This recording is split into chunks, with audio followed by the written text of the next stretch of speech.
All right, so you really want to like get the big picture right. We're going to cut through all the noise today and figure out what matters when it comes to European history.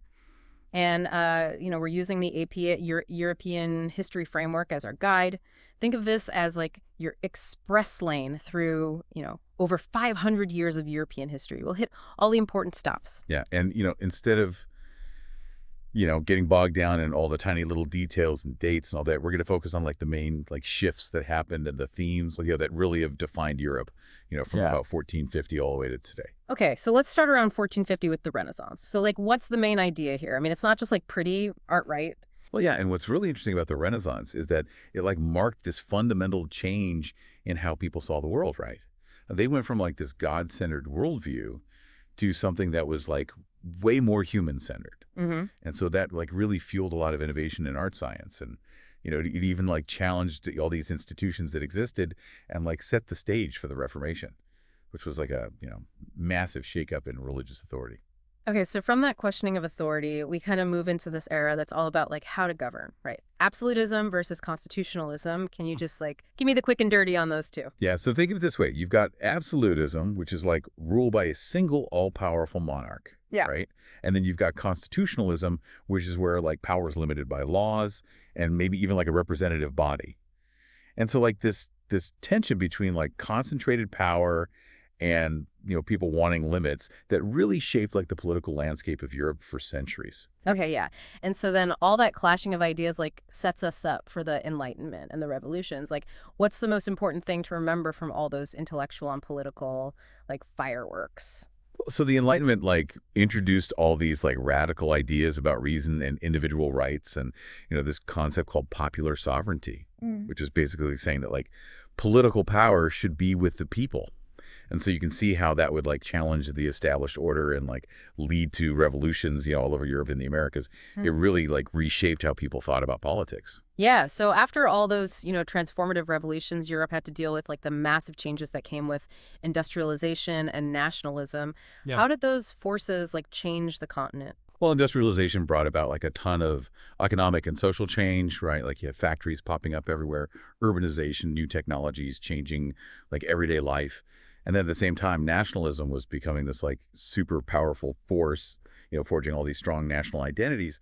But, that could both like unify people and create all this division and conflict between countries. Yeah, and that kind of sadly brings us to like the really devastating impact of the 20th century. World War I, World War II, the rise of totalitarianism.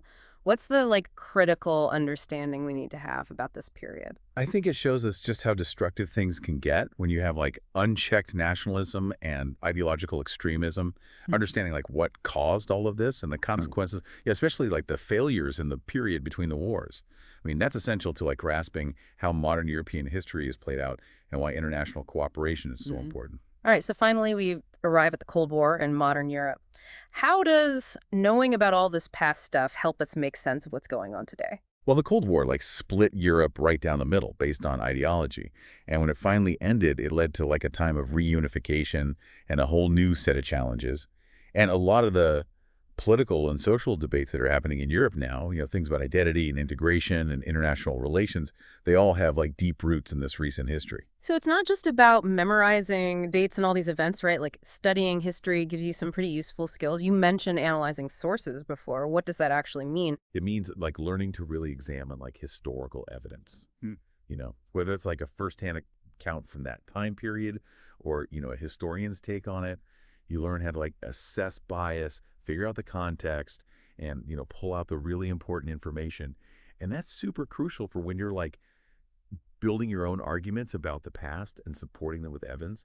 You might even come across these things called DBQs and LEQs, which are like types of essays that test how well you can analyze documents and like put all the information together into a solid argument. And the cool thing is you don't even have to be like a history expert to do this. Like having good reading and writing skills is the foundation, Okay, so to sum it all up, this deep dive into AP European history shows us, a continent that's been shaped by all these forces that are all kind of connected, right? The human-centered Renaissance, the struggles for political power, the revolutionary impact of new ideas, the societal changes that came with industrialization and nationalism, the horrors of global conflict and then like shaping the modern era. I mean, these aren't just like random events. They all build on each other. Exactly. By understanding these core themes, the Renaissance and Reformation absolutism and constitutionalism, the Enlightenment and the revolutions, industrialization and nationalism, world wars and totalitarianism and the Cold War and modern Europe, by understanding all of those and developing those skills to analyze the past, you can like really gain a much deeper understanding of all the forces that have shaped not just Europe, but like the whole world we live in today. So with all those like turning points in mind and, the emphasis on critical thinking and all that, what aspects of like contemporary European society, I don't know, do you kind of see in a new light now that you're thinking about all this history? That's your next deep dive,